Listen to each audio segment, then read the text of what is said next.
سلام داداش، اومدیم با یه ویدیو دیگه. از اونجایی که دیروز ویدیو گذاشتم و دیدم با لایکاتون چه انرژی به من دادید، واقعا الان قدرتون رو میدونم بچه‌ها. واقعا ازتون ممنونم. امیدوارم تو این راه من همراهی کنید. آقا امروز اومدیم با یه چالش. چند تا 3 تا سطوح داریم، یکی 30 بلاکی، یکی 50، یکی 60. خب اگه 60 رو نتونم کلاچ کنم با اسم واقعیمو بهتون لو بدم، ولی اگه نتونستم بگم تونستم دیگه، هم لایکو میزنی هم ساب. امیدوارم از ویدیو هم خوشت بیاد. خب بریم برای ارتفاع 30 بلاکی که خیلی ایزی بود، خیلی ایزی بود. از اینجا میرم بالا، لایکو بکن.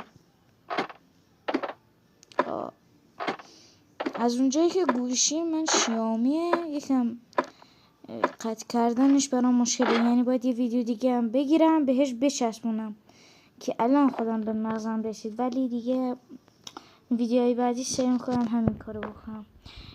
ساعت بعدی اینم ایزی بود، امیدوارم بتونم اینم برم. نمیخوام اسمو ببرم. وای افتادم. من دارم برات ویدیو میسازم، حمایت کن مشتی.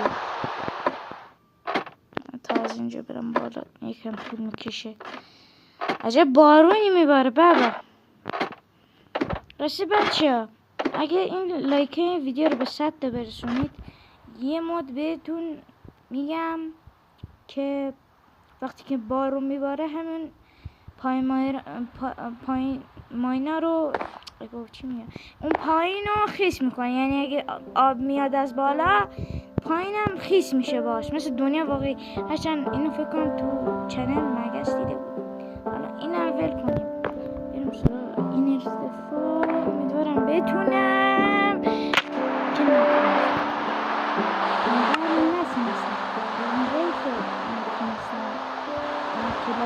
اسم واقعی رو ببینم. اسم واقعی من هستش محمد.